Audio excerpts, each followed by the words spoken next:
Next, we have as a speaker Major General B.K. Sharma, AVSM, SM, and BAR. Major General B.K. Sharma was commissioned in the Sikh Light Infantry. He is currently the director of the United Service Institution of India. That's the institution where I also represent and where we have a partnership with AICRA. He was conferred 3 military awards by the President of India for distinguished national service and for displaying courage. He has also got an award for nation building by the Confederation of Educational Excellence of India in 2017. He commanded a mountain division on the Chinese border and has been a senior faculty member at the National Defense College. I am a mentor there too at the National Defense College. General BK has represented his country at the UN as military observer and has been India's defense attaché in Central Asia. He has overseen the demobilization and disarming of Contras in Nicaragua and overseeing UN mandate in the Central American country. As director of the USI, he is closely associated with UN peacekeeping operation initiatives and the Challenges Forum. In fact, we are very grateful that he is here today because there is a UN function which is going on at the USI and which is being, the Under-Secretary General of the United Nations is there. But he has taken time out to be here because this is an important aspect which comes into our, into the military scenario. He also looks at, as Director USI, the responsibility to protect an organization and EPON. He specializes in strategic net assessment, scenario building, and strategic gaming. He has participated in 29 international conferences and numerous in India. Edited several books, written 60 seminal papers, lectured at military establishments, policy think tanks, literature festivals, and regularly participates in track 2 dialogues with. So I now request him to give us his thoughts on defense. And since the USI represents all 3 services, rounded look at AI. Over to you, sir. Thank you, General Bhawan. My special thanks to Raj Sharma ji for giving us this platform to discuss application of artificial intelligence in the defense sector. And also, I'm very happy that we have a young entrepreneur here, and it would be a pleasure to interact with all these people.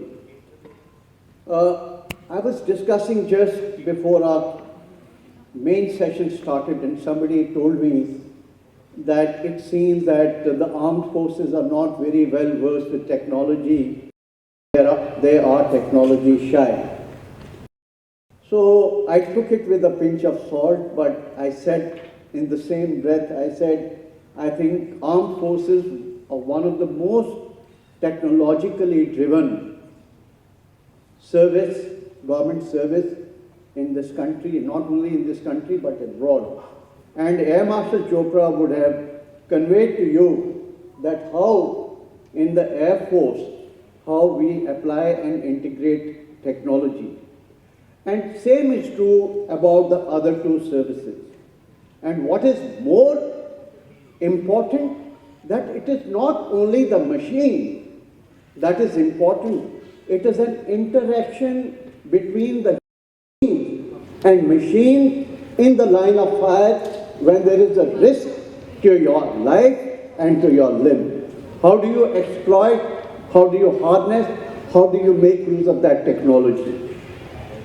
Artificial intelligence, we all know, is the revolutionary technology of the 21st century.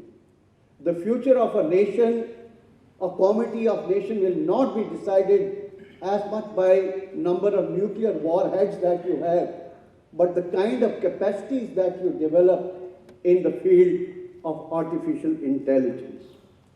And we know that, well, science is making rapid progress to mimic human activity in real terms, there are algorithms being developed, there are neural systems being developed, and a stage may come then when these machines will not only outpace the speed of human learning or decision making, but will go far beyond. And as we read today, that even these machines are developing emotions.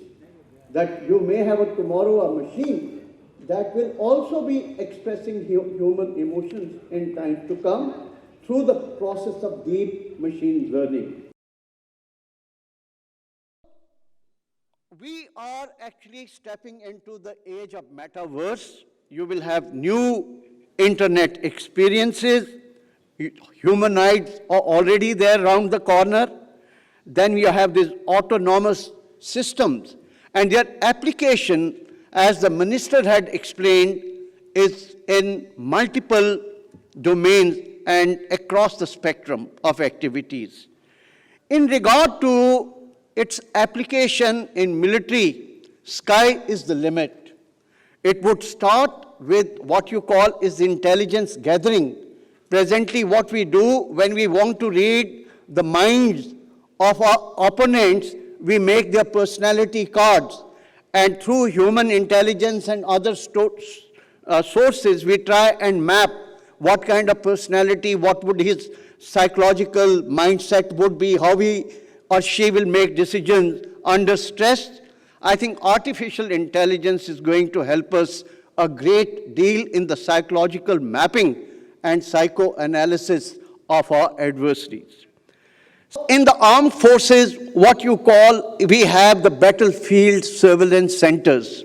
These start right from division level, they come right up to the service headquarters level, wherein you get a synthesized picture of whatever activities your surveillance devices are picking up, your other means of surveillance are picking up, what the human eye can see. But when it comes to your battlefield surveillance centers, the picture is not very clear because human beings have limited capacity to process that information.